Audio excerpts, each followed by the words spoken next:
திருநெல்வேலியைச் சேர்ந்த ஜீவா என்பவர் ரஷ்ய தலைநகர் மாஸ்கோவில் நறுமண பொருட்களின் விற்பனையை வெற்றிகரமாக நடத்தி வருகிறார். இந்தியாவிற்கும் ரஷ்யாவிற்கும் இடையிலான நட்பு பல நூற்றாண்டுகளாகவே வர்த்தக ரீதியில் இருந்துள்ளது. இந்தியாவிலிருந்து ரஷ்யாவிற்கு சென்று பரிணமித்தவர்கள் 1980களில் மருத்துவம், விவசாயம் போன்ற துறைகளில் உயர்கல்வி கற்க சென்ற பலரும் அங்கேயே வாழ்க்கையை மேம்பட நடத்தி வருகின்றனர். இன்றைக்கு 20,000 இந்தியர்கள் ரஷ்யாவில் சிறப்புற வாழ்கின்றனர். அவர்களில் தமிழர்களும் உண்டு. நெல்லை மாவட்டம் சிவகிரியைச் சேர்ந்தவர் ஜீவா.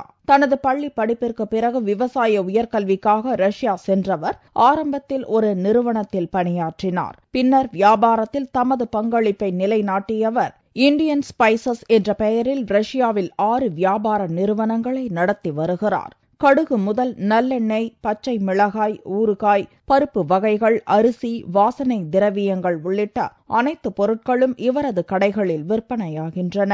நாட்டிலிருந்து ஒரு 25 ஆண்டுகளுக்கு முன்னாடி இங்கே படிக்கிறக்காண்டி வந்தேன். நம்ம ஊர்ல இருந்து நிறைய உணவுப் பொருட்களை இங்கே இம்போர்ட் பண்ணி இந்த ரஷ்யன் மக்களுக்காகவும் இங்கே ரஷ்யாவில் வாழக்கூடிய இந்திய மக்களுக்காகவும் அந்த பொருட்களை தெரிவித்து கொடுத்தோம்.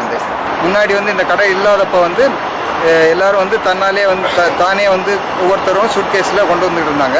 இப்போ அந்த தொந்தரவு தேவையில்லை, அந்த கஷ்டம் இல்லை.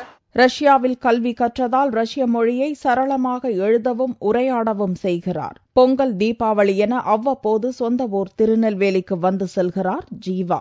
திரைக்கடல் ஓடியும் திரவியம் தேடு என்பார்கள். ரஷ்ய மக்களின் உணர்வோடும் உணவோடும் கலந்துவிட்ட ஜீவா பாராட்டுக்குரியவர்தான்.